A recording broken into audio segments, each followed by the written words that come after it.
everyone, welcome back to my channel, and those who are new on this channel, please do not forget to subscribe our amazing channel. Today I am going to start fresh batch for GATE 2024 Life Sciences, and the batch is Scholar batch. In this batch I am going to complete full syllabus of 2 optional paper for GATE 2024 Life Sciences. Life Sciences के paper pattern की अगर बात करें तो ये total 100 marks के होते हैं. Out of 100 marks 15 marks carry किया जाता है जनरल एप्टीट्यूड के द्वारा, जो कि सारे पेपर के लिए कंपलसरी होता है. Then 25 marks covered by chemistry, and chemistry is compulsory for life sciences. And then the remaining is 60 marks. 60 marks की अगर बात करें तो 60 मार्क्स कैरी किया जाता है ऑप्शनल पेपर के द्वारा. एंड ऑप्शनल पेपर एक नहीं होते हैं, ऑप्शनल पेपर 2 होते हैं, and each optional paper carried 30 marks. Life sciences की अगर ऑप्शनल पेपर की अगर बात करें तो टोटल 5 ऑप्शनल पेपर आपको दिए जाते हैं. First one is the biochemistry, second one is the botany, third one is the microbiology, fourth one is the zoology, and fifth one is the food technology. And in this batch I am going to complete the syllabus of 2 optional paper for GATE 2024 Life Sciences. First one is the biochemistry and second one is the zoology. So first I'll complete biochemistry, after that I'll come to the zoology. So biochemistry syllabus की अगर बात करें तो biochemistry में total आपको 6 section पढ़ने हैं. First section की अगर बात करें तो फर्स्ट सेक्शन में organisation of life, importance of water, structure and function of biomolecules. Biomolecules की अगर बात करें तो इसमें आपको अमाइनो एसिड्स पढ़ने हैं, carbohydrates, lipids, proteins and nucleic acids.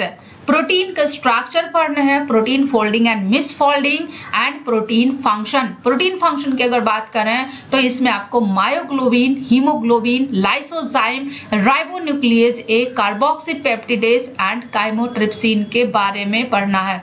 Section 2 की अगर बात करें तो इसमें enzyme kinetics, regulation and inhibition, vitamins and coenzymes, bioenergetics and metabolism, generation and utilisation of ATP, metabolic pathways and their regulation. Metabolic pathways की अगर बात करें तो इसमें ग्लाइकोलिसिस पढ़ना है, टीसीए साइकिल पढ़ना है, pentose phosphate pathway, oxidative phosphorylation, gluconeogenesis, glycogen and fatty acid metabolism. Fatty acid metabolism में fatty acid catabolism as well as fatty acid biosynthesis भी पढ़ना है. Metabolism of nitrogen containing compounds की अगर बात करें तो इसमें आपको नाइट्रोजन फिक्सेशन पढ़ना है, क्योंकि नाइट्रोजन का जो अल्टीमेट सोर्स होता है वो एयर होता है. सो एयर से पहले नाइट्रोजन को फिक्स करते हैं एंड देन लिविंग ऑर्गेनिजम्स में जाते हैं. नाइट्रोजन फिक्सेशन के बाद आपको अमाइनो एसिड्स एंड न्यूक्लियोटाइड्स की बायोसिंथेसिस एंड डिग्रेडेशन पढ़ने हैं. Then photosynthesis. फोटोसिंथेसिस में light reaction and dark reaction दोनों पढ़ने हैं. Calvin cycle is basically carbon dioxide assimilation in C3 plants. Section 3 की अगर बात करें तो इसमें आपको बायोकेमिकल सेपरेशन टेक्निक पढ़ने हैं. बायोकेमिकल सेपरेशन टेक्निक की अगर बात करें तो इसमें ion exchange, size exclusion and affinity chromatography. So chromatography में टोटल आपको 3 पढ़ने हैं, ion exchange, size exclusion and affinity chromatography. Then centrifugation, then characterisation of biomolecules by electrophoresis, DNA protein interaction, protein protein interactions, UV visual and fluorescence spectroscopy and mass spectrometry पढ़ना. Section 4 की अगर बात करें तो section 4 is completely cell biology. इसमें cell structure and organelles पढ़ने हैं, biological membranes पढ़ने हैं, action potential, transport across membranes, membrane assembly and protein targeting, signal transduction, receptor ligand interaction, hormones and neurotransmitters के बारे में पढ़ना है. सेक्शन 5 की अगर बात करें तो कंप्लीटली मॉलिक्यूलर बायोलॉजी है. इसमें DNA replication, transcription, translation, DNA damage and repair, biochemical regulation of gene expression, sequestration, recombinant DNA technology and applications, PCR, site-directed mutagenesis, DNA microarray, next generation sequencing, gene silencing and editing पढ़ना है। Section 6 की अगर बात करें तो इसमें immunology है। Immunology में innate and adaptive immunity, cells of the immune system, active and passive immunity, complement system, antibody structure, function and diversity, B cell and T cell receptor, B cell and T cell activation, MSC that is major histocompatibility complex, immunological techniques में immunodiffusion, immunoelectrophoresis, RIA, ELISA, flow cytometry, monoclonal antibodies and their applications आपको पढ़ने हैं। सो biochemistry में in total आप ये सारे topic पढ़ने हैं and we are going to start by importance of water and one by one सारे टॉपिक को कंप्लीट करेंगे। ऑर्गेनाइजेशन ऑफ लाइफ की अगर बात करेंगे तो ऑर्गेनाइजेशन ऑफ लाइफ को हम डिस्कस करेंगे लास्ट लेक्चर ऑफ बायोकेमिस्ट्री में। So first we will start water, that is importance of water. Water की अगर बात करें तो इसमें टोटल 5 टॉपिक हमें कंप्लीट करने हैं। First one is the weak interactions in ecosystem, second one is the ionization of water, weak acids and weak bases, third one is the buffering against pH changes in biological system, fourth one is the water as a reactant and fifth one is the fitness of aqueous environment in living organism. And in this lecture we will discuss weak interactions in aqueous system. But before starting the lecture, this is about me. I am Dr. Manisha Sinha, PhD from Jawaharlal Nehru University, New Delhi in plant microbe interaction. I have qualified CSIR UGC NET JRF. Apart from that, I have qualified various national level entrance exam at BSc, MSc and PhD level. I have 8+ year research experience in biological sciences, 4+ year teaching experience and published couple of international research paper. Now let's start the lecture and the topic is water, and in water we will discuss weak interactions in aqueous systems. Water की अगर बात करें तो living system में it is the most abundant substance. Living system में जो most abundant substance होता है वो क्या होता है? वो होता है वाटर दैट मेक अप 70% और more of the weight of most organisms. Most living organisms arose in aqueous environment and the course of evolution जो है वो शेप हुआ था किसके द्वारा? प्रॉपर्टीज ऑफ aqueous medium, जिसमें लाइफ की शुरुआत हुई थी। सो लाइफ की शुरुआत कहाँ हुई थी? लाइफ की शुरुआत हुई थी aqueous environment में। Weak interactions in aqueous system की अगर बात करें तो सबसे पहले आते हैं यहाँ पे वाटर के बारे में। वाटर का अगर मॉलिक्यूलर फार्मूला की बात करें तो इट्स H2O। अगर इसके स्ट्रक्चर की बात करें तो स्ट्रक्चर कुछ इस तरह का होता है। This is the oxygen and this two are hydrogen. इस फिगर की अगर बात करें तो इस फिगर में this one is the oxygen and this two are hydrogen. Oxygen and hydrogen की इलेक्ट्रोनिगेटिविटी की अगर बात करें तो ऑक्सीजन इज मोर इलेक्ट्रोनिगेटिव। ये क्या होता है? ऑक्सीजन मोर इलेक्ट्रोनिगेटिव होता है एज कंपेयर टू हाइड्रोजन। अगर ऑक्सीजन मोर इलेक्ट्रोनिगेटिव है तो ये जो बॉन्ड पेयर इलेक्ट्रॉन है इसको अपनी तरफ अट्रैक्ट करने की कोशिश करेगा, और अगर अट्रैक्ट करेगा तो इस पे क्या होगा? डेल्टा माइनस, और इस पे होगा डेल्टा प्लस। सिमिलरली इस पे डेल्टा माइनस एंड इस पे हो जाएगा डेल्टा प्लस। सो ये delta minus it's 2 delta minus. अब जो दूसरा मॉलिक्यूल होंगे that is oxygen, hydrogen and hydrogen. So hydrogen पे सिमिलरली यहाँ पे क्या चार्ज है? Delta plus. ऑक्सीजन पे 2 delta minus. So oxygen and hydrogen, एक वाटर मॉलिक्यूल का ऑक्सीजन एंड दूसरे वाटर मॉलिक्यूल का हाइड्रोजन, इन दोनों पे अपोजिट पोलरिटी है। इस पे डेल्टा माइनस है, इस पे डेल्टा प्लस है। सो इन दोनों के बीच में क्या होगा? अट्रैक्शन होगा, और ये ही आयनिक इंटरैक्शन जो होता है that ionic interaction is hydrogen bond. So water molecule के बीच में क्या होता है? हाइड्रोजन बॉन्ड होता है। Hydrogen bond between water molecules क्या करता है? कोहेसिव फोर्स प्रोवाइड करता है, और इस कोहेसिव फोर्स की वजह से वाटर में 2 तरह की प्रॉपर्टी जनरेट होती है। पहला, वाटर रूम टेम्परेचर पे क्या होता है? लिक्विड होता है। वाटर रूम टेम्परेचर पे लिक्विड क्यों होता है? Because of hydrogen bond. दूसरी प्रॉपर्टी क्या है? Hydrogen bond favours the extreme ordering of the molecules.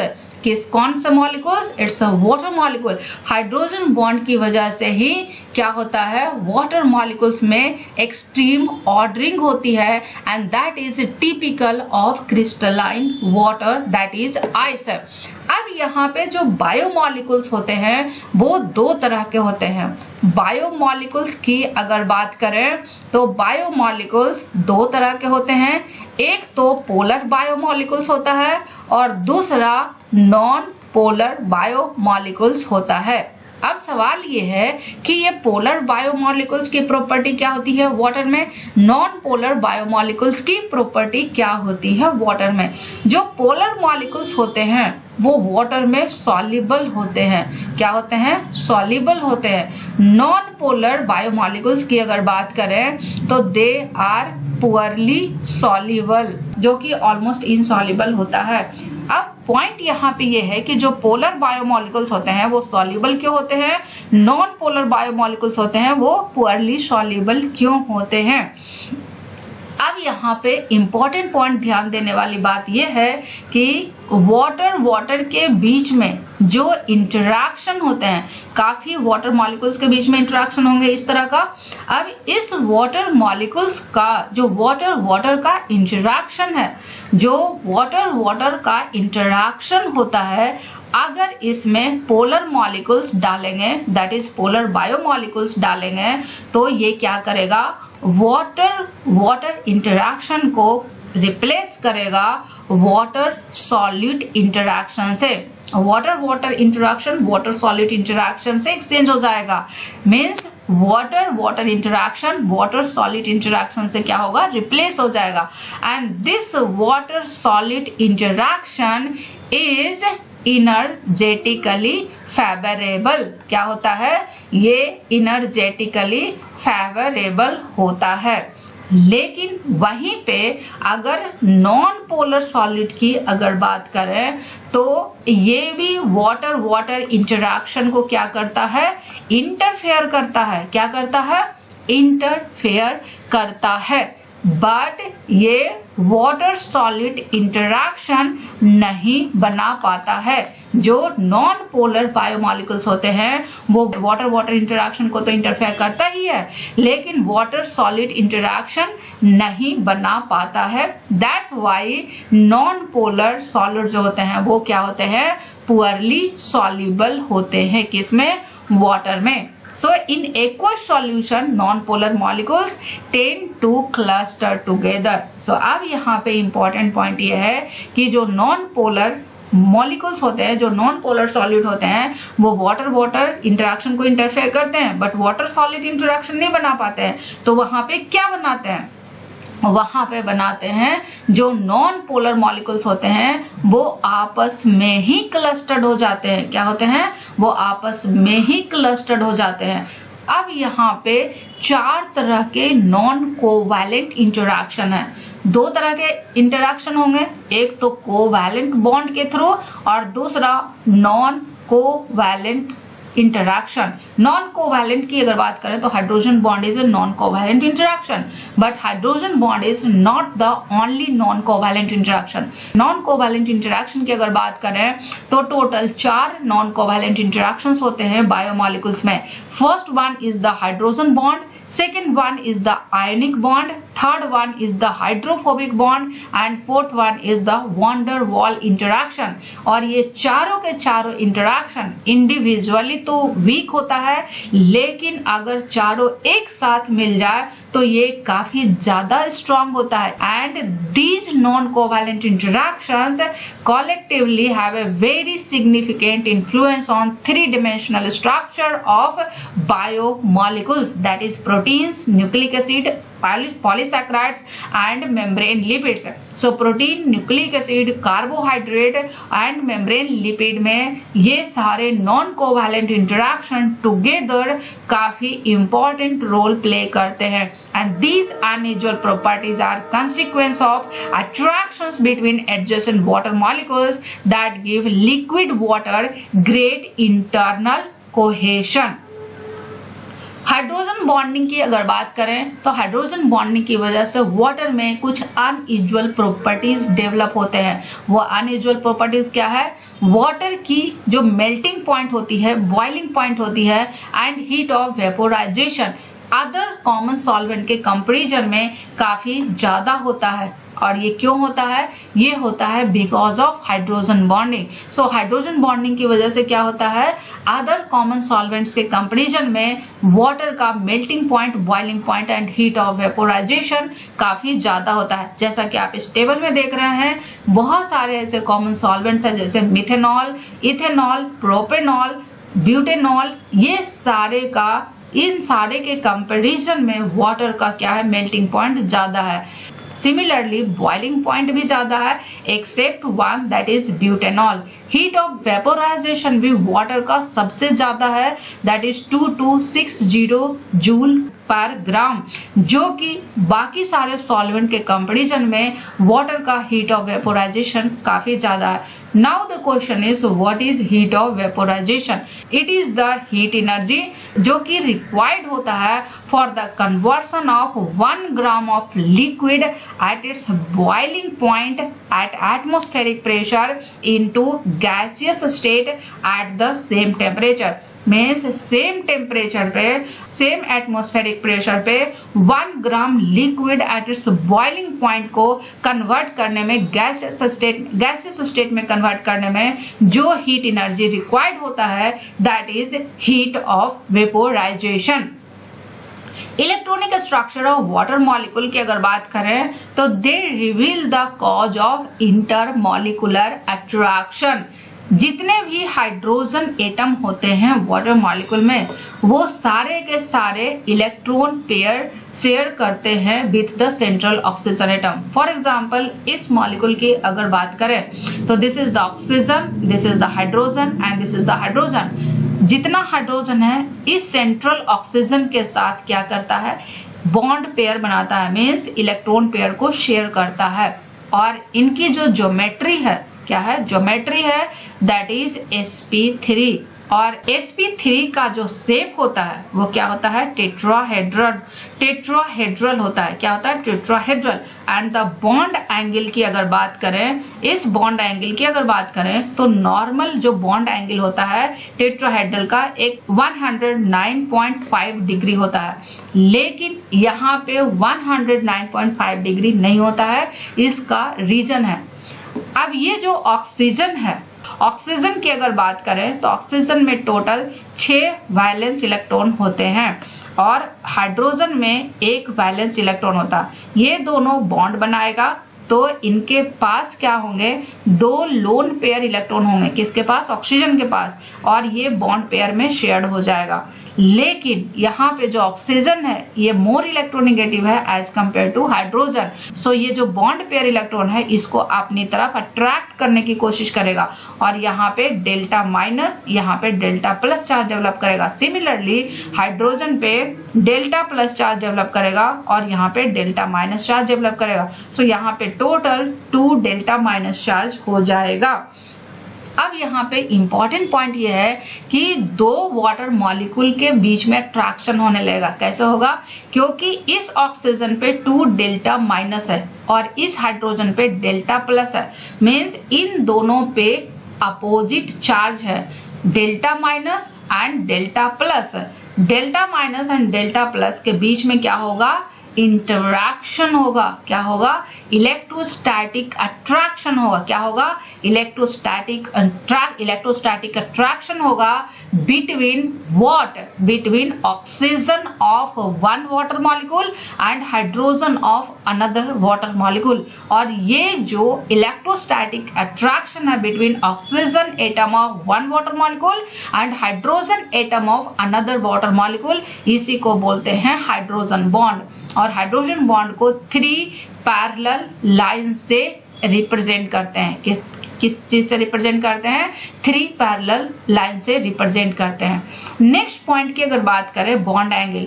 Hydrogen यहाँ जो बॉन्ड एंगल होता है वाटर मॉलिक्यूल में, जो बॉन्ड एंगल होता है इट्स 104.5 डिग्री। अब ये नॉर्मल टेट्राहेड्रल से कम है। क्यों कम है?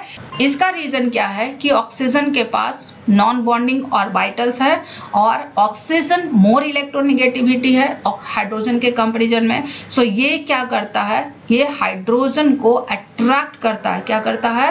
हाइड्रोजन को अपनी तरफ अट्रैक्ट करता है। उस अट्रैक्शन की वजह से ये बॉन्ड एंगल कम हो जाता है as compare to normal tetrahedral bond angle. Next one is the hydrogen bond की अगर बात करें तो हाइड्रोजन बॉन्ड जो होता है रिलेटिवली वीक बॉन्ड होता है। सो this is the figure of hydrogen bonding in ice. Ice की अगर बात करें तो ईच वाटर मॉलिक्यूल फॉर्म से maximum of 4 hydrogen bond. Each water molecule maximum 4 hydrogen bond बनाता है और ये रेगुलर क्रिस्टल लैटिस क्रिएट करता है। जबकि लिक्विड वाटर की अगर बात करें रूम टेम्परेचर पे और एटमॉस्फेरिक प्रेशर पे तो each water molecule hydrogen bonded with average of 3.5 water molecule. This crystal lattice of ice makes less dense then liquid water. Means ice क्या होता है? लिक्विड वाटर के कंपैरिजन में लेस डेंस होता है, इसीलिए आइस लिक्विड वाटर पे float करता है। क्यों? क्योंकि क्रिस्टल लैटिस ऑफ आइस जो होता है वो लिक्विड वाटर से कम डेंस होता है। सो this is the one water molecule. एक वाटर मॉलिक्यूल कितने वाटर मॉलिक्यूल के साथ हाइड्रोजन बॉन्ड बनाया हुआ है? 1, 2, 3, 4, टोटल 4 वाटर मॉलिक्यूल के साथ हाइड्रोजन बॉन्ड बनाता है। किसमें? आइस में। लेकिन अगर लिक्विड की अगर बात करें तो लिक्विड में टोटल एक वाटर मॉलिक्यूल 3.4 वाटर मॉलिक्यूल के साथ बॉन्ड बनाता है। सो जो बॉन्ड डिसोसिएशन एनर्जी होती है हाइड्रोजन बॉन्ड की कितनी होती है? हाइड्रोजन बॉन्ड की जो बॉन्ड डिसोसिएशन एनर्जी होती है it's 23 kilo joule per mole. लेकिन ऑक्सीजन हाइड्रोजन बॉन्ड की अगर बॉन्ड डिसोसिएशन एनर्जी की बात करें तो it's 470 kilo joule per mole. लेकिन अगर कार्बन कार्बन बॉन्ड की बॉन्ड डिसोसिएशन एनर्जी की बात करें तो it's 348 kilo joule per mole. सो इनके कंपैरिजन में जो हाइड्रोजन बॉन्ड का बॉन्ड डिसोसिएशन एनर्जी है वो क्या है? बहुत कम है। सो हाइड्रोजन बॉन्ड की अगर नेचर की बात करें तो ये 10% कोवैलेंट होता है। क्यों? Because of overlaps in the bonding orbitals and 90% क्या होता है? इलेक्ट्रोस्टैटिक होता है। रूम टेम्परेचर की अगर बात करें तो thermal energy of an aqueous solution is the same order of magnitude as that required to break hydrogen bonds. So जब वाटर को हीट करते हैं तो increase in temperature reflects the faster motion of individual water molecule. जैसे जैसे temperature increase करते हैं water molecule का मूवमेंट जो होता है वो फास्ट होता है। At any given time most of the molecules in liquid water are engaged in hydrogen bonding. Means किसी भी पर्टिकुलर टाइम पे लिक्विड वाटर में मोस्ट ऑफ द मॉलिक्यूल्स होते हैं वो हाइड्रोजन बॉन्डिंग में एंगेज्ड होते हैं, but the lifetime of each hydrogen bond is just 1 to 20 picoseconds. इस हाइड्रोजन बॉन्ड की अगर लाइफ टाइम की अगर बात करें तो ये बहुत ही कम होता है, that is 1 to 20 पिकोसेकेंड्स। 1 picosecond is equal to 10 to the power minus 12 second. So upon breakage of one hydrogen bond, another hydrogen bond forms with same partner or new one within 0.1 picosecond. So किसी भी particular time पे जो liquid water होते हैं, liquid water में most of the water molecule जो होते हैं वो हाइड्रोजन बॉन्ड से एंगेज होते हैं, लेकिन कोई भी हाइड्रोजन बॉन्ड परमानेंट नहीं होता है। जितने भी हाइड्रोजन बॉन्ड होते हैं उनका लाइफ टाइम बहुत कम का होता है और वो होता है 1 to 20 पिकोसेकेंड्स। लेकिन जब एक हाइड्रोजन बॉन्ड ब्रेक करता है तो वो सेम वाटर मॉलिक्यूल के साथ या दूसरे वाटर मॉलिक्यूल के साथ इमीडिएटली हाइड्रोजन बॉन्ड बनाता है, that is with in 0.1 पिकोसेकेंड्स। Nearly tetrahedral arrangement of orbitals about the oxygen atom allow each water molecule to form hydrogen bonds with as many as 4 neighboring water molecules. Means ice के case में each water molecule 4 hydrogen bond बनाता है with 4 other water molecules. Liquid water की अगर बात करें at room temperature and atmospheric pressure, so each water molecule disorganized and continuous motion में होता है, इसीलिए each water molecule hydrogen bond बनाता है with average of only 3.4 other molecules. Ice में ईच वाटर मॉलिक्यूल फिक्स्ड होता है in space and forms hydrogen bond with a full complement of 4 other water molecules to yield a regular crystal lattice. So breaking of sufficient proportion of hydrogen bonds to destabilize crystal lattice of ice requires much thermal energy which accounts for relatively high melting point of water. जब ice melt होता है या water evaporate होता है then heat taken up by the system क्या होता है, जब सॉलिड से लिक्विड बनता है then delta H is plus 5.9 kilojoule per mole, लेकिन लिक्विड से जब गैस बनता है then delta H is plus 44.0 kilojoule per mole. So during melting and evaporation, melting या इवापोरेशन हो, this is the melting and this is the evaporation. So melting या evaporation के time में जो entropy of the aqueous system होता है वो increase होता है as more highly ordered array of water molecule relax into less orderly hydrogen bonds array liquid and whole और the wholly disordered gaseous state. चाहे मेल्टिंग हो या इवापोरेशन हो, इंट्रोपी इंक्रीज होती है, इट मीन्स कि थर्मोडायनेमिकली फेवरेबल प्रोसेस है। Room temperature की अगर बात करें तो at room temperature both melting of ice and evaporation of water occur spontaneously. क्योंकि इंट्रोपी इंक्रीज होती है and tendency of water molecules to associate through hydrogen bond is outweighed by energetic push towards randomness. So free energy change must have negative value for the process to occur spontaneously. So कोई भी process अगर spontaneously होता है तो उसमें जो delta G होगा वो हमेशा निगेटिव होगा। क्या होगा? डेल्टा जी हमेशा निगेटिव होगा। इसको इस फॉर्मूला से क्या करते हैं, कोरिलेट करते हैं। Delta G equal to delta H minus T delta S, where delta G represents the driving force, delta H is the enthalpy change from making and breaking bond, and delta S is the change in randomness. Basically it is the entropy. So delta H is positive for melting and evaporation. It is clearly the increase in entropy that makes delta G negative and drive this transformation. So delta H क्या है? Positive. अगर delta H positive होगा तो यहाँ पे क्या होगा? Increase in entropy की वजह से डेल्टा जी क्या होगा? निगेटिव होगा। मीन्स अगर ये पॉजिटिव है और ये वैल्यू मोर निगेटिव है तो डेल्टा जी ऑटोमेटिक निगेटिव हो जाएगा। सो जितने भी थर्मोडायनेमिकली फेवरेबल प्रोसेस हैं उनके लिए डेल्टा जी क्या होता है? निगेटिव होता है। Water forms hydrogen bonds with polar solids.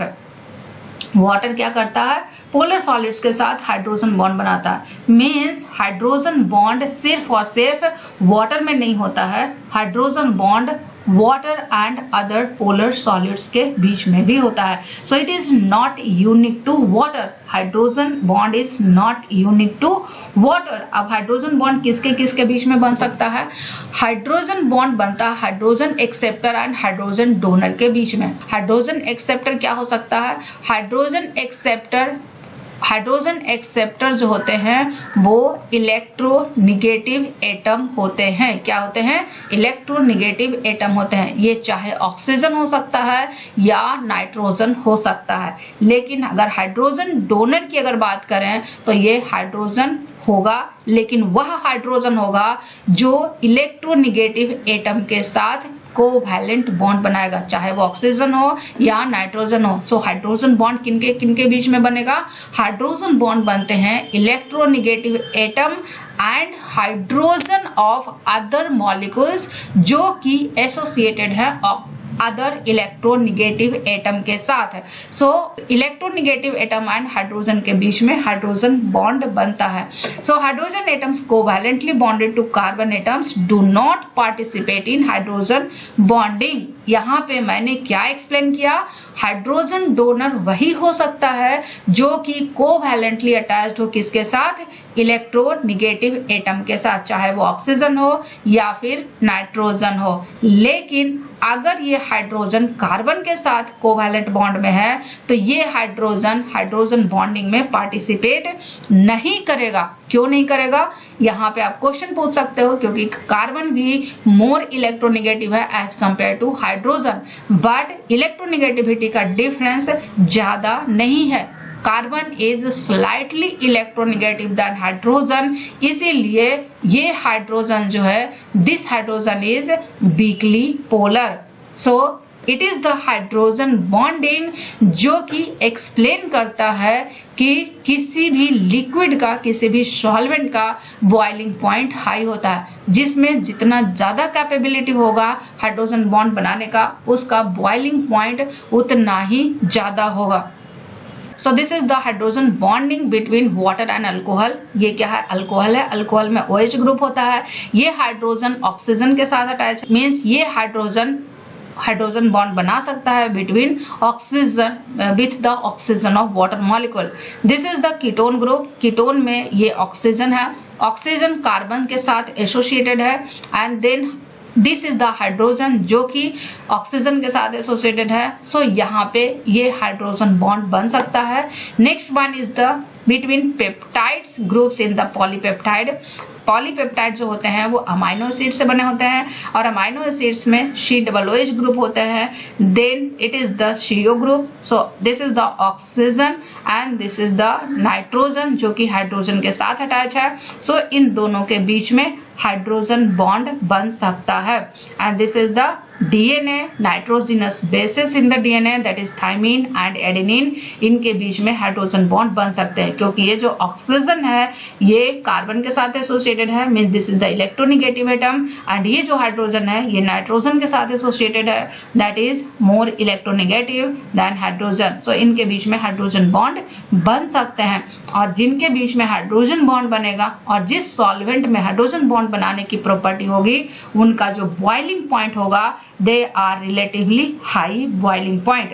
For example butanol and butane की बात करें, सो ब्यूटेनॉल क्या करता है, उसमें OH ग्रुप है तो ये हाइड्रोजन बॉन्ड बनाएगा, लेकिन ब्यूटेन हाइड्रोजन बॉन्ड नहीं बनाएगा। सो ब्यूटेनॉल का बॉइलिंग पॉइंट कितना है? 117 डिग्री सेल्सियस। लेकिन ब्यूटेन की अगर बॉइलिंग पॉइंट की अगर बात करें तो इट्स -0.5 डिग्री सेल्सियस। ब्यूटेनॉल की अगर बात करें तो इसमें पोलर हाइड्रोक्सी ग्रुप है, इसीलिए ये इंटरमॉलिक्यूलर हाइड्रोजन बॉन्ड बना सकता है। अनचार्ज्ड पोलर बायोमोलिक्यूल्स की अगर बात करें, अनचार्ज्ड पोलर बायोमोलिक्यूल्स क्या है? शुगर। एंड शुगर वाटर में रेडिली डिसॉल्व होता है।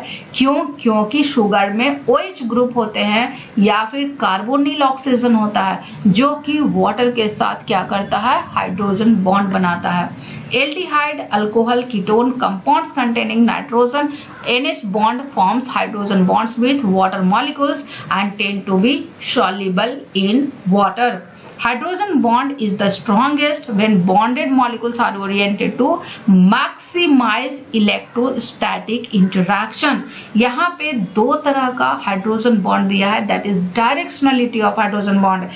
ये हाइड्रोजन बॉन्ड की अगर बात करें तो यहाँ पे जो हाइड्रोजन बॉन्ड में एटम्स इन्वॉल्व हैं, ये एटम्स क्या है? स्ट्रेट लाइन में है। लेकिन इस फिगर की अगर बात करें तो इसमें जो एटम इन्वॉल्व है हाइड्रोजन बॉन्ड में, they are not in straight line, they are at some angle. So वैसा डायरेक्शन जिसमें एटम्स इन्वॉल्व होते हैं हाइड्रोजन बॉन्ड में वो स्ट्रेट लाइन में हो, तो वो उससे क्या होता है? इलेक्ट्रोस्टैटिक इंटरैक्शन मैक्सिमम होता है, और इलेक्ट्रोस्टैटिक इंटरैक्शन अगर मैक्सिमम होगा तो वो हाइड्रोजन बॉन्ड क्या होगा? स्ट्रॉन्ग होगा। So strong hydrogen bond and weaker hydrogen bond depend करता है क्या? Directionality of the atoms involve in the hydrogen bond. Hydrogen bond में टोटल 3 एटम इन्वॉल्वमेंट होता है, एक मॉलिक्यूल का इलेक्ट्रोनिगेटिव और दूसरे मॉलिक्यूल का हाइड्रोजन, बट वो हाइड्रोजन इलेक्ट्रोनेगेटिव एटम के साथ कोवैलेंट बॉन्ड से जुड़े हों। सो ये 3 एटम की अगर बात करें तो ये 3 एटम अगर स्ट्रेट लाइन में होगा तो हाइड्रोजन बॉन्ड स्ट्रॉन्ग होगा as compare to atoms present at some angle.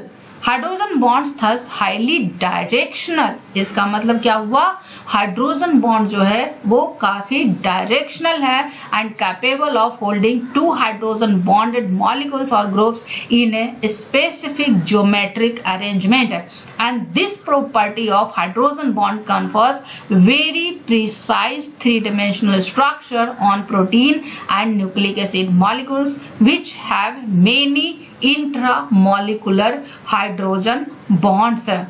Water interact electrostatically with charged solute. So अगर solute charged हो तो वहां पे water electrostatically interact करता है। So polar solvent की अगर बात करें तो ग्लूकोज है, ग्लाइसिन है, aspartate, lactate and glycerol. Non polar solvent की अगर बात करें तो टिपिकल वैक्स। एम्फीपैथिक की अगर बात करें तो फिनाइलएलानिन, फॉस्फेटिडाइल, कोलिन। एम्फीपैथिक वैसे मॉलिक्यूल होते हैं जिसमें पोलर एंड नॉन पोलर दोनों होते हैं, लेकिन जो पोलर होते हैं, पोलर सॉलिड वो होते हैं उसमें सिर्फ पोलर ग्रुप ही प्रेजेंट होते हैं। नॉन पोलर में नॉन पोलर ग्रुप्स प्रेजेंट होते हैं, लेकिन एम्फीपैथिक में polar and non polar groups दोनों प्रेजेंट होते हैं। सो पोलर सॉल्वेंट की अगर बात करें तो वाटर भी एक पोलर सॉल्वेंट है and it readily dissolves most biomolecules जो कि charged और polar compounds हैं। Compounds that dissolve easily in water are hydrophilic. So on the basis of solubility in the water, 2 तरह के compound होते हैं। First one is the hydrophilic and second one is the hydrophobic. So वैसे compound जो water में dissolve हो जाते हैं उनको बोलते हैं hydrophilic. Hydro means water, philic means loving.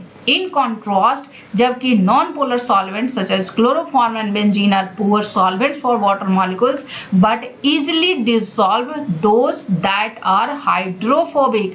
So non-polar molecules सिर्फ non-polar solvent में ही dissolve होते हैं, polar solvent में dissolve नहीं होते हैं।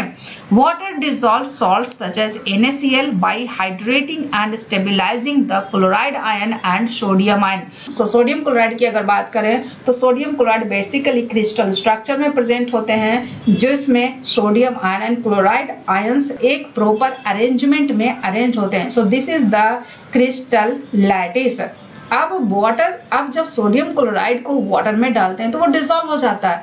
कैसे डिसॉल्व होता है, क्योंकि यहाँ पे 2 तरह के काम होते हैं। पहला, ये जो आयंस है चाहे पॉजिटिव आयन हो या निगेटिव आयन हो, this one is the sodium ion and this one is the chloride ion. Sodium ion की अगर बात करें तो सोडियम आयन पे क्या है, पॉजिटिव चार्ज है। वाटर में पॉजिटिव एंड निगेटिव दोनों है। वाटर के ऑक्सीजन में क्या है, negative, that is 2 delta minus charge.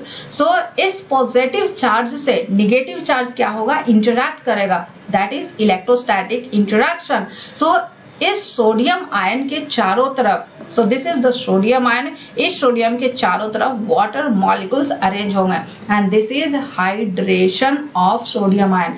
Similarly chloride ion की अगर बात करें तो क्लोराइड आयन पे क्या है, निगेटिव चार्ज है, लेकिन वाटर के हाइड्रोजन पे क्या है, पॉजिटिव चार्ज है। सो पॉजिटिव चार्ज इनके चारों तरफ क्या होगा, अरेंज होना शुरू कर देगा। सो ये क्लोराइड आयन को भी हाइड्रेट करता है। सो जो सोडियम क्लोराइड है वो किस तरह से डिसॉल्व होता है वाटर में। वाटर में क्या करता है, water molecules sodium ion and chloride ion को हाइड्रेट करता है एज वेल एज स्टेबिलाइज करता है, जिससे क्या होता है, sodium ion and chloride ion के बीच में इलेक्ट्रोस्टैटिक इंटरैक्शन वीक हो जाता है और उसको ओवरकम करता है क्या, वाटर एंड आयन का इंटरैक्शन। यहाँ पे क्या काम किया, water solid interaction, water interaction को क्या किया, इंटरफेयर किया and that is thermodynamically favourable, that is energetically favourable. Same factor apply होता है चार्ज्ड बायोमॉलिक्यूल्स में, दैट इज प्रोटीन्स। प्रोटीन्स की अगर बात करें तो उसमें प्रोटोनेटेड एमीन होते हैं एंड कार्बोक्सिलिक एसिड होता है। ईस्टर की अगर बात करें तो फॉस्फेट ईस्टर्स एंड एनहाइड्राइड्स, इन सब को ये सारे के सारे डिसॉल्व होते हैं। किस तरह से? Water solid water interaction replace होता है किस चीज से? वाटर सॉलिड इंटरेक्शन से। So water readily dissolve such compounds by replacing solid hydrogen bonds with solid water hydrogen bonds, जो कि स्क्रीनिंग करता है किसको? Electrostatic interaction between solid molecules. सो सॉलिड मॉलिक्यूल्स के बीच में जो कि इलेक्ट्रोस्टैटिक इंटरेक्शंस होते हैं उसको ओवरकम करता है बाय सॉलिड वाटर इंटरेक्शन से। वाटर की अगर बात करें, वाटर की नेक्स्ट प्रॉपर्टी की अगर बात करें तो they are specially effective in screening the electrostatic interactions between dissolved ions because of high dielectric constant. क्या है? वाटर में हाई डाई इलेक्ट्रिक कांस्टेंट होता है। Dielectric constant is a physical property reflecting the number of dipoles in the solvent. और ये जो force का relation है it is directly proportional to product of charge and inversely proportional to square of the distance. Epsilon क्या है? Epsilon is a dielectric constant. So force is inversely proportional to what? Force is inversely proportional to dielectric constant. जितना ज्यादा dielectric constant होगा force उतना ही कम होगा। Dielectric constant कम होगा, फोर्स ज्यादा होगा। वाटर की अगर बात करें एट 25 डिग्री सेल्सियस इसका डाइलेक्ट्रिक कांस्टेंट कितना होता है? 78.5, जबकि नॉन पोलर सॉल्वेंट का जो डाइलेक्ट्रिक कांस्टेंट है इट्स 4.6। सो जितना ज्यादा होगा डाइलेक्ट्रिक कांस्टेंट फोर्स उतना ही कम होगा। Ionic interactions are much stronger in less polar solvent. Dependence on R square is such that ionic attractions or repulsions operate only over short distance in the range of 10 to 40 nanometer when solvent is water. Entropy की अगर बात करें तो crystalline substance जैसे जैसे dissolve होता है entropy increase होता है। यहाँ पे भी एग्जांपल सोडियम क्लोराइड का ही लिया है।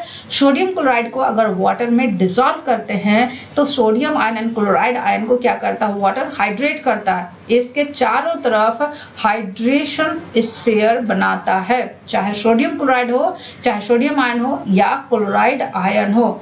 सो एज कंपेयर टू लैटिस, जो लिक्विड में सोडियम आयन क्लोराइड आयन है उनकी इंट्रोपी क्या है? उनकी इंट्रोपी इंक्रीज होती है।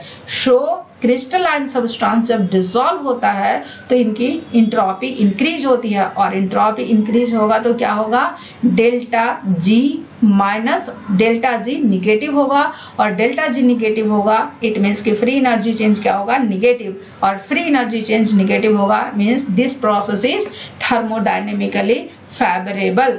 नॉन पोलर गैसेस की अगर बात करें तो वो वाटर में पुअरली सॉल्युबल होते हैं।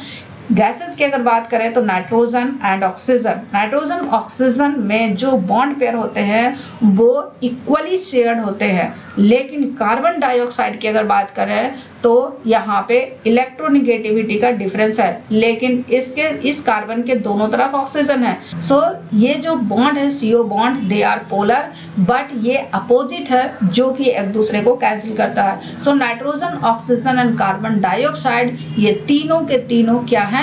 नॉन पोलर हैं। लेकिन अमोनिया एंड हाइड्रोजन सल्फाइड की बात करें तो they are polar. So in oxygen and nitrogen, electrons are shared equally by both atoms. In carbon dioxide, each carbon-oxygen bond is polar, but the two dipoles are oppositely directed and cancel each other.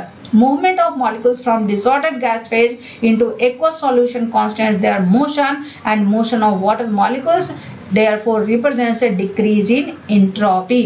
Non-polar nature of gases and decrease in entropy when they enter solution combine to make very poorly soluble in water.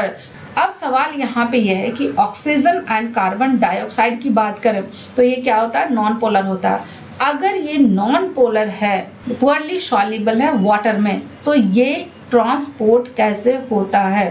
Transport होता है, transport के लिए carrier proteins होते हैं, that is water soluble carrier proteins, जो कि haemoglobin and myoglobin है, ये करता है ऑक्सीजन ट्रांसपोर्ट को फैसिलिटेट। सो जो लिविंग ऑर्गेनिजम्स होते हैं, कुछ ऑर्गेनिजम्स की अगर बात करें तो उसमें हीमोग्लोबिन एंड मायोग्लोबिन होते हैं, जो कि ऑक्सीजन एंड कार्बन डाइऑक्साइड के ट्रांसपोर्ट को फैसिलिटेट करता है। कार्बन डाइऑक्साइड की अगर बात करें तो ये बनाता है क्या? Carbonic acid in aqueous solution, और ये ट्रांसपोर्ट होता है किस फॉर्म में? बाइकार्बोनेट आयन के फॉर्म में या फ्री बाइकार्बोनेट, जो कि वेरी सॉल्युबल है, किसमें? वाटर में, या फिर हीमोग्लोबिन के साथ बॉन्ड फॉर्म में भी ये ट्रांसपोर्ट होता है।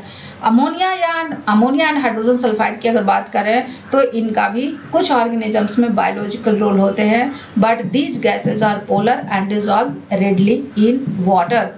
नॉन पोलर कंपाउंड्स की अगर बात करें तो they force energetically unfavourable changes in the structure. So this is the structure of long chain fatty acid. Long chain fatty acid की अगर बात करें तो लॉन्ग चेन फैटी एसिड जो होते हैं वो एम्फीपैथिक होते हैं। एम्फीपैथिक मीन्स इसमें हाइड्रोफिलिक भी होता है एंड हाइड्रोफोबिक भी होता है। This is the hydrophilic head group and this is the hydrophobic alkyl group. अब पॉइंट यहाँ पे ये है कि इनका किस तरह से बिहेवियर होगा जब ये वाटर में जाएंगे तो। So when water is mixed with hexane और बेंजीन, यहाँ पे दो फेज बनते हैं और यहाँ पे कोई भी लिक्विड एक दूसरे में सॉल्युबल नहीं है। वाटर भी बेंजीन में सॉल्युबल नहीं है, बेंजीन भी वाटर में सॉल्युबल नहीं है। So non polar compounds benzene या हेक्सेन जो है वो हाइड्रोफोबिक होते हैं। क्यों? क्योंकि वो वाटर में सॉल्युबल नहीं होते हैं and they unable to undergo energetically favourable interaction with water molecules. They interfere with the hydrogen bonding among water molecules. इसका मतलब क्या हुआ कि जो नॉन पोलर मॉलिक्यूल्स होते हैं वो वाटर इंटरेक्शन को तो इंटरफेयर करते हैं, बट वो वाटर सॉलिड इंटरेक्शन नहीं बनाते हैं। क्या नहीं बनाते हैं? वाटर सॉलिड इंटरेक्शन नहीं बनाते हैं। और जब वाटर सॉलिड इंटरेक्शन नहीं बनाते हैं तो वहां पे क्या होगा? जो भी वाटर मॉलिक्यूल्स होते हैं वो वाटर मॉलिक्यूल्स क्या होते हैं? ऑर्डर्ड फॉर्म में एक स्ट्रक्चर बनाते हैं and that structure is cage like cell, जो कि हाईली ऑर्डर होते हैं। और ये जो केज लाइक सेल होता है, ये cage like cell water molecule से बनते हैं जो कि अराउंड द एल्काइल चेन होते हैं, और ये काफी ऑर्डर्ड स्ट्रक्चर होता है। और ऑर्डरिंग ऑफ वाटर मॉलिक्यूल्स, कोई भी चीज अगर ऑर्डर होता है तो उससे इंट्रोपी क्या होता है? रिड्यूस होता है। मीन्स डिसऑर्डरनेस हमेशा इंट्रोपी को बढ़ाता है, लेकिन ऑर्डरनेस हमेशा इंट्रोपी को घटाता है। सो ये जो ऑर्डरिंग ऑफ वाटर मॉलिक्यूल है, इससे क्या होता है? डिसऑर्डरनेस क्या होता है? घटता है। मीन्स इंट्रोपी घटता है and the magnitude of decrease in entropy is proportional to the surface area of hydrophobic solutes enclosed within the cage of water molecules है। सो यहाँ पे क्या होगा? जो भी नॉन पोलर पोर्शन है वो नॉन पोलर पोर्शन आपस में एग्रीगेट कर जाएंगे। क्या कर जाएंगे? एग्रीगेट कर जाएंगे। क्यों? क्योंकि ordering of water molecules is not a energetically favourable process. तो एम्फीपैथिक कंपाउंड को जो वाटर में मिक्स करते हैं तो जो पोलर मॉलिक्यूल्स होते हैं, जो पोलर पोर्शन होते हैं वो वाटर के कांटेक्ट में होता है, लेकिन जो नॉन पोलर और हाइड्रोफोबिक रीजन होते हैं वो वाटर के कांटेक्ट को प्रिवेंट करते हैं। और वाटर के कांटेक्ट को प्रिवेंट करते हैं तो इस कंडीशन में जितने भी हाइड्रोफोबिक ग्रुप्स होते हैं वो वाटर से सिक्वेस्टर्ड होते हैं। तो इस कंडीशन में क्या होगा? इस कंडीशन में जितने भी हाइड्रोफोबिक रीजन है, ये सारे के सारे हाइड्रोफोबिक रीजन क्या करेंगे? वाटर से सिक्वेस्टर्ड हो जाएंगे, अवे फ्रॉम द वाटर हो जाएंगे, सो दैट कि वाटर की ऑर्डरिंग को कम करें। वाटर की ऑर्डरिंग कम होगा मींस इंट्रोपी को मिनिमाइज किया जाएगा। और इस स्ट्रक्चर को क्या बोलते हैं? माइसिलिस। क्या बोलते हैं? माइसिलिस। माइसिलिस क्या होता है? बेसिकली जब एम्फीपैथिक मॉलिक्यूल्स को वाटर में मिक्स करते हैं तो जितने भी हाइड्रोफोबिक पोर्शन होते हैं वो वाटर से सिक्वेस्टर्ड हो जाते हैं, सो दैट वाटर की ऑर्डरिंग रिड्यूस हो एंड इंट्रोपी इंक्रीज हो, and this structure is known as micelles. बहुत सारे बायोमोलिकुल्स होते हैं एम्फीफैटिक होते हैं, that is protein, pigments, certain vitamins, sterols and phospholipids of membranes all have polar and non-polar surface। ये सारे के सारे ऐसे molecules हैं जिसमें polar and non-polar सारे होते हैं and structure composed of these molecules are stabilized by hydrophobic interactions among non-polar regions। अब ये जो hydrophobic interaction है among the lipid between lipids and proteins are the most important determinant of biological membranes। Hydrophobic interaction between non-polar amino acids also stabilize the three-dimensional structure of proteins। Formation of enzyme substrate complex की अगर बात करें तो ये जो ordered water molecule है, ये ordered water molecule release होता है एंजाइम सबस्ट्रेट कॉम्प्लेक्स का फॉर्मेशन होता है। क्या होता है? एंजाइम एंड सबस्ट्रेट कॉम्प्लेक्स का क्या होता है? फॉर्मेशन होता है, जो कि इंट्रोपी को इंक्रीज करता है and increase in entropy results in the thermodynamically favourable process. Van der Waals interaction की अगर बात करें तो it is a weak interatomic interaction. ये क्या है? ये वीक इंटर एटॉमिक इंटरैक्शन है। अगर दो अनचार्ज्ड एटम को क्लोज लाते हैं तो उससे क्या होता है? दो सराउंडिंग इलेक्ट्रॉन, उनका जो सराउंडिंग इलेक्ट्रॉन क्लाउड है एक दूसरे को इन्फ्लुएंस करते हैं। This is the first uncharged atom and this is the second uncharged atom. ये फर्स्ट अनचार्ज्ड एटम है और ये सेकेंड अनचार्ज्ड एटम है। जब इन दोनों को पास लाया जाएगा तो इनका जो सराउंडिंग इलेक्ट्रॉन क्लाउड है ये एक दूसरे को क्या करेगा? एक दूसरे को इन्फ्लुएंस करेगा and random variations in the position of electrons around one nucleus may create the electric dipole, जो कि इंड्यूस करता है transient opposite electric dipole in the nearby atom। Two dipoles weakly attract each other bringing two nuclei closer। means दो dipole क्या करेंगे? एक दूसरे को वीकली अट्रैक्ट करेंगे और वो दोनों एक दूसरे को क्लोज लाएंगे। दो मीन्स इन दोनों को क्या करेंगे? क्लोज लाएंगे। और ये जो वीक अट्रैक्शंस है, इसी वीक अट्रैक्शन को क्या बोलते हैं? Van der Waals interaction. लेकिन जैसे जैसे इन दोनों न्यूक्लियाई को क्लोज लाएंगे एक लिमिट तक ही एक दूसरे को अट्रैक्ट करता है, बट एक टाइम ऐसा आता है कि वहां पे इलेक्ट्रॉन क्लाउड एक दूसरे को क्या करने लगेगा? रिपेल करने लगेगा। एक पॉइंट जहां पे attraction as well as repulsive force exactly balance करता है। सपोज दैट इस पॉइंट पे attractive force and repulsive force एक दूसरे को बैलेंस कर रहा है इस स्ट्रक्चर को। At the point where van der Waals attraction exactly balances this force of the nuclei are said to be in van der Waal contact and each atom has characteristic van der Waal radius। van der Waal radius क्या है? a measure of how close that atom will allow another approach। Weak interaction की अगर बात करें it is a crucial to macromolecular structure and function. Macromolecular structure that is protein, nucleic acid, carbohydrate, इन लोगों के इन सब का स्ट्रक्चर एंड फंक्शन में काफी इंपॉर्टेंट रोल प्ले करता है वीक इंटरैक्शंस। वीक इंटरैक्शंस क्या है? Hydrogen bonds, ionic bonds, hydrophobic bonds, hydrophobic interaction, van der Waals interaction. अकेले तो ये सारे वीक होते हैं लेकिन जब टुगेदर होते हैं तो ये काफी ज्यादा स्ट्रॉन्ग होते हैं कोवैलेंट बॉन्ड से।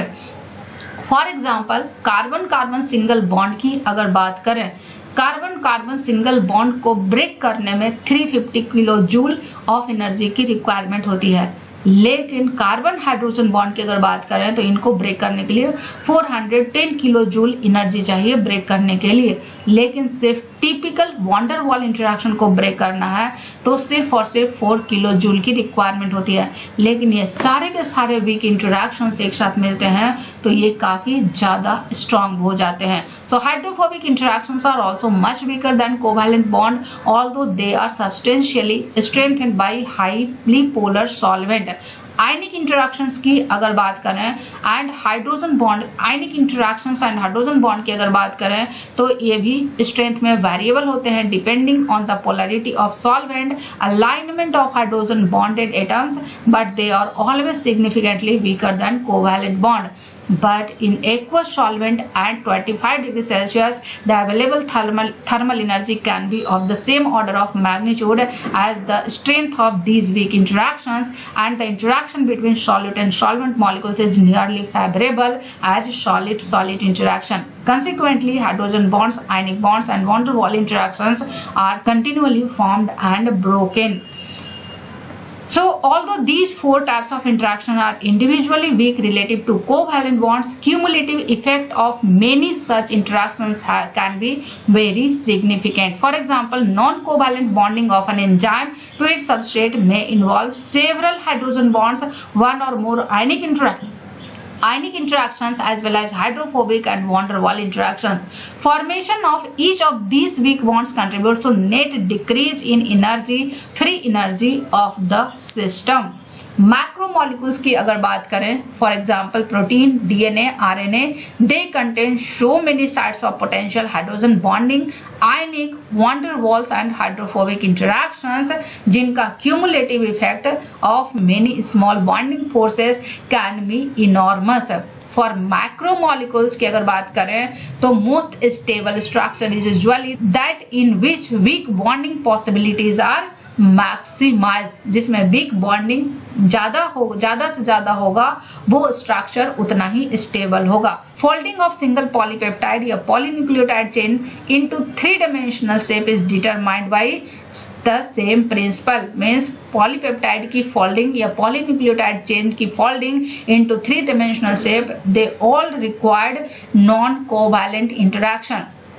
Binding of antigen to a specific antibody depends on the cumulative effect of many weak interactions. Energy released when enzyme bind non-covalently to its substrate is the main source of enzyme catalytic power. और जो energy release होती है उसको बोलते हैं binding energy, और binding energy enzyme के activation energy को काफी ज्यादा इन्फ्लुएंस करता है. बाइंडिंग ऑफ हार्मोन और a neurotransmitter to cellular receptor protein is the result of weak interactions. One consequence of large size of enzyme and receptor is that their extensive surfaces provide many opportunity for weak interaction. Molecular level की अगर बात करें तो complementarity between interacting biomolecules reflect the complementarity and weak interactions between polar and charged and hydrophobic groups on the surfaces of the molecules. So when the structure of protein is determined by X-ray crystallography, water molecules are often found to be bound so tightly as a part of crystal structure, and same is also observed in the crystal of RNA and DNA. अब point यहाँ पे ये है कि ये bond water molecules का क्या importance है. ये जो बॉन्ड वाटर मॉलिक्यूल्स हैं, they can also be detected in aqueous solution by NMR and have distinctly different properties from those of bulk water of the solvent, and they are not osmotically active. जो water bond होते हैं structure से वो osmotically active नहीं होते हैं. For many proteins tightly bond water molecules are essential to their function. वो उनके फंक्शन के लिए काफी ज्यादा इसेंशियल होते हैं. For example, in a reaction central to the process of photosynthesis. Photosynthesis की अगर बात करें तो लाइट क्या करता है, प्रोटॉन के मूवमेंट को ड्राइव करता है across the biological membrane as electron flow through a series of electron carrying proteins. Means जब इलेक्ट्रॉन का मूवमेंट होता है तो उससे जो एनर्जी रिलीज होती है वो प्रोटॉन के ट्रांसपोर्ट में हेल्प करता है. वो प्रोटॉन के ट्रांसपोर्ट में क्या करता है, यूज होता है. One of the protein is cytochrome F.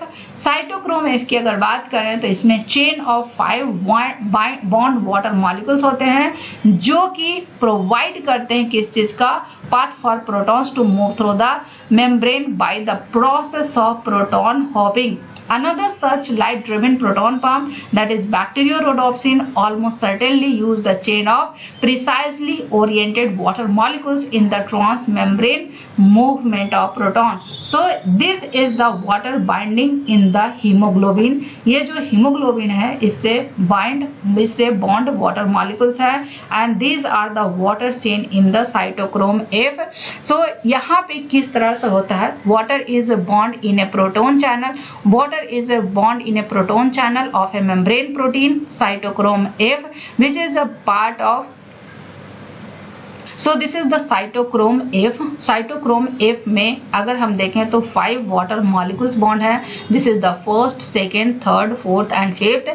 और ये जो water molecules हैं ये आपस में भी हाइड्रोजन बॉन्ड बना रहे हैं एंड प्रोटीन के अमाइनो एसिड के साथ भी हाइड्रोजन बॉन्ड बना रहे हैं. और ये वाटर मॉलिक्यूल्स यूज होता है इलेक्ट्रॉन हॉपिंग में as well as proton hopping में.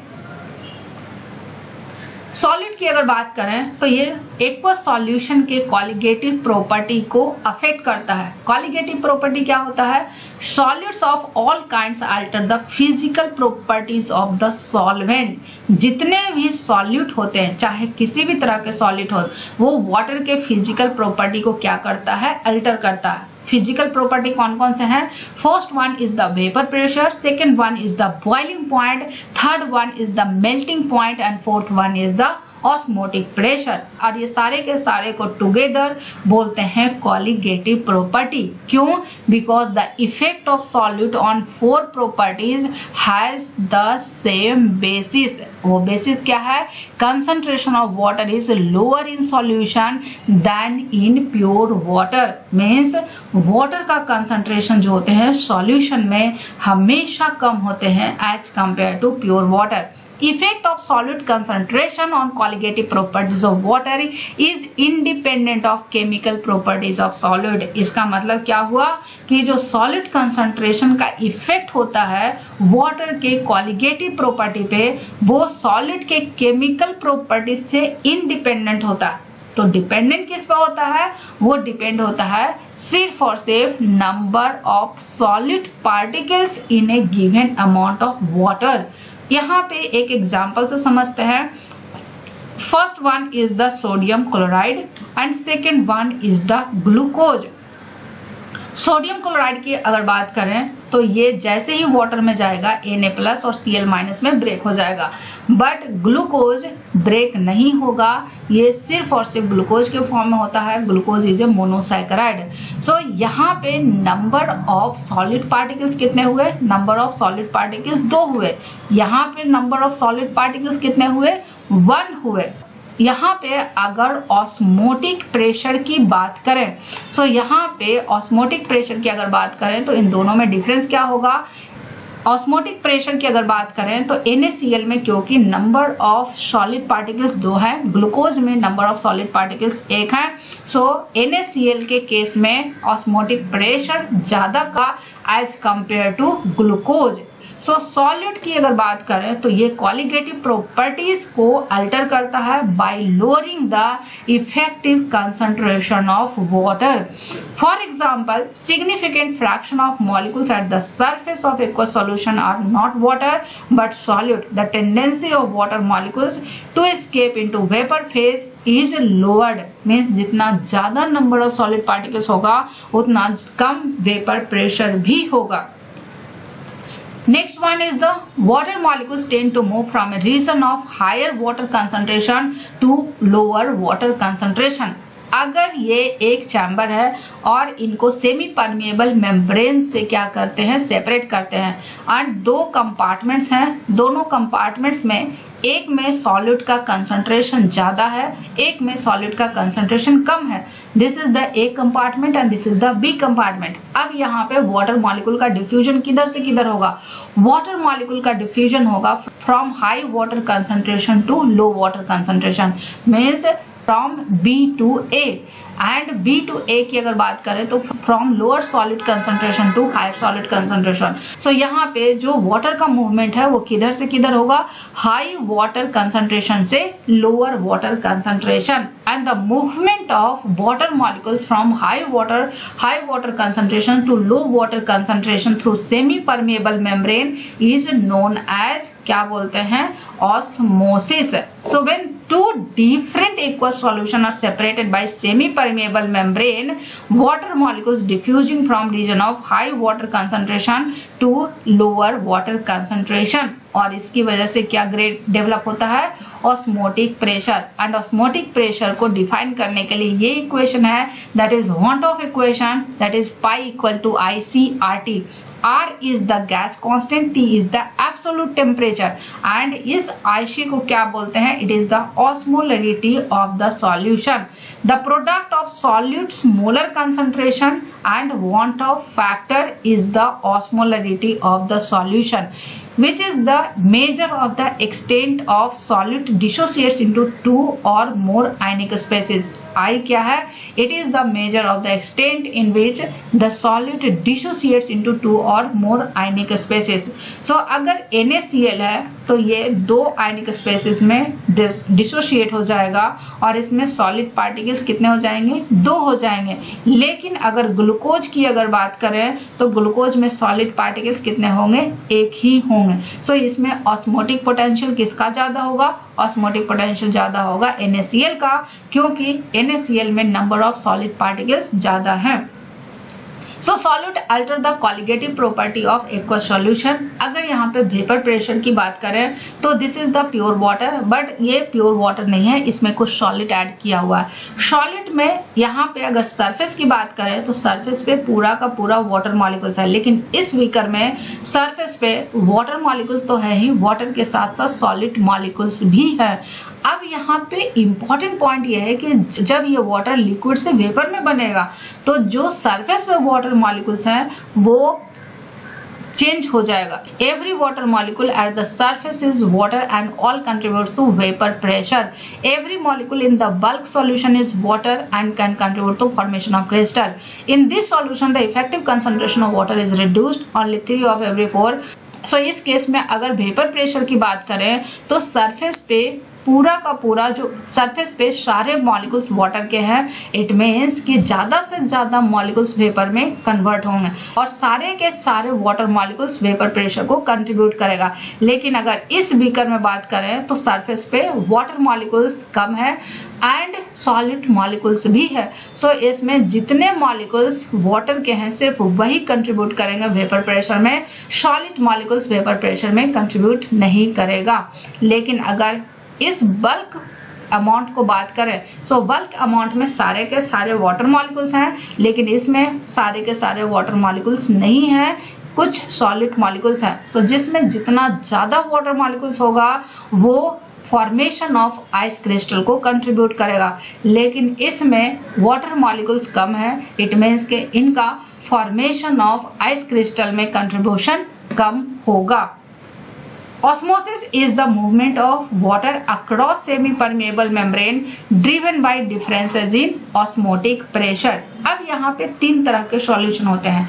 First one is the isotonic, second one is the hypertonic and third one is the hypotonic. Cell को अगर हम उस सॉल्यूशन में रखे हैं जो कि आइसोटोनिक है, आइसोटोनिक का मतलब क्या हुआ, सेल का साइटोप्लाज्म एंड एक्सटर्नल सॉल्यूशन जो है दोनों में सॉलिड का कंसंट्रेशन सेम हो, मीन्स साइटोप्लाज्म में मीन्स इंट्रासेलुलर सॉलिड का concentration and extra cellular solid का कंसंट्रेशन सेम होता है, उस तरह के सॉल्यूशन को आइसोटोनिक सॉल्यूशन बोलते हैं। और जब हम सेल को आइसोटोनिक सॉल्यूशन में डालते हैं, जितना मूवमेंट बाहर से अंदर होता है उतना ही मूवमेंट अंदर से बाहर होता है, means net movement of water molecule is 0।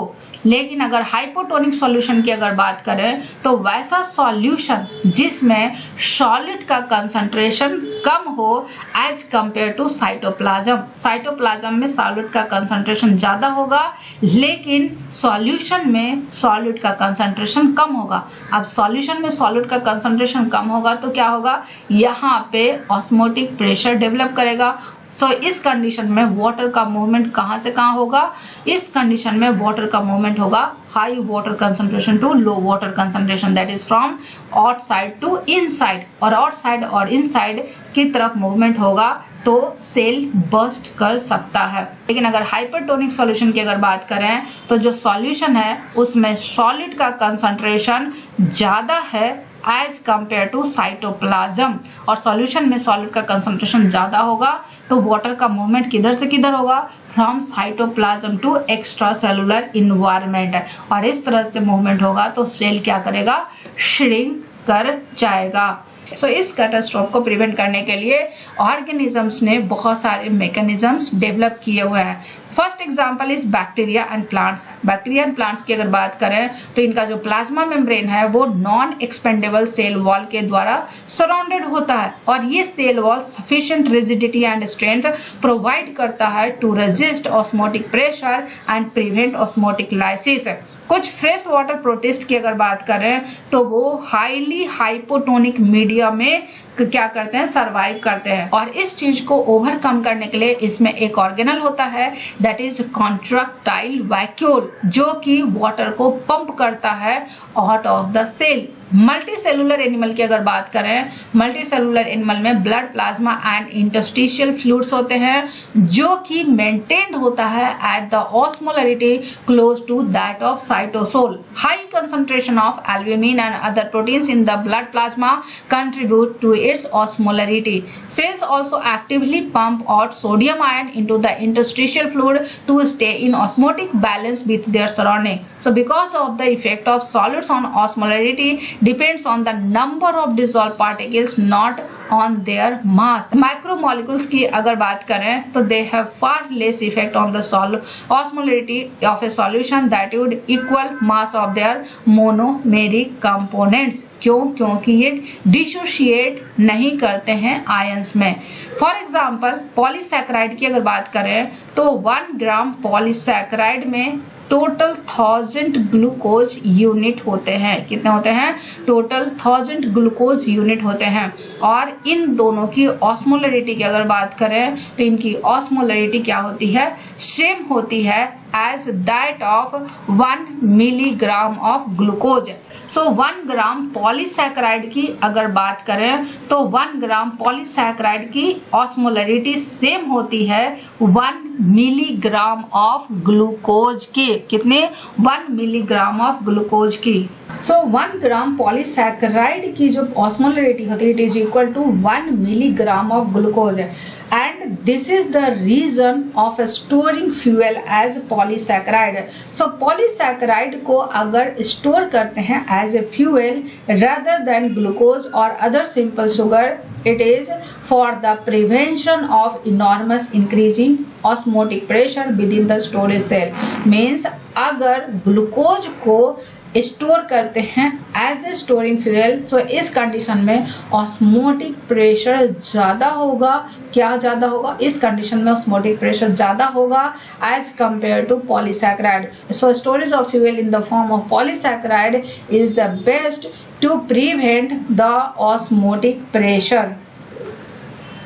Plants की अगर बात करें तो plants use osmotic pressure to achieve mechanical rigidity. Very high solid concentration in plant cell vacuole draw water into the cell, resulting osmotic pressure against the cell wall, that is tug up pressure, stiffens the cell and tissue and plant body. So when the lettuce in your salad wilts, it is because of loss of water has reduced tug up pressure. Sudden alternation in tug up pressure produce the movement of plant parts seen in touch sensitive plants such as Venus flytrap and mimosa. Osmosis also has a consequence for laboratory protocol. Mitochondria, chloroplast, lysozyme are bonded by semi-permeable membrane.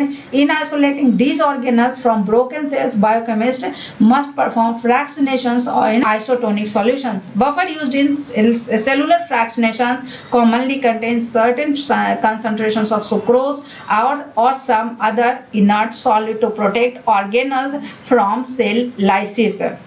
So this is all about weak interactions in aqueous environment, and in next lecture we will discuss about ionization of water, weak acids and weak bases. So stay tuned for the next lecture, and if you have any doubt and query, please leave comment in the comment section.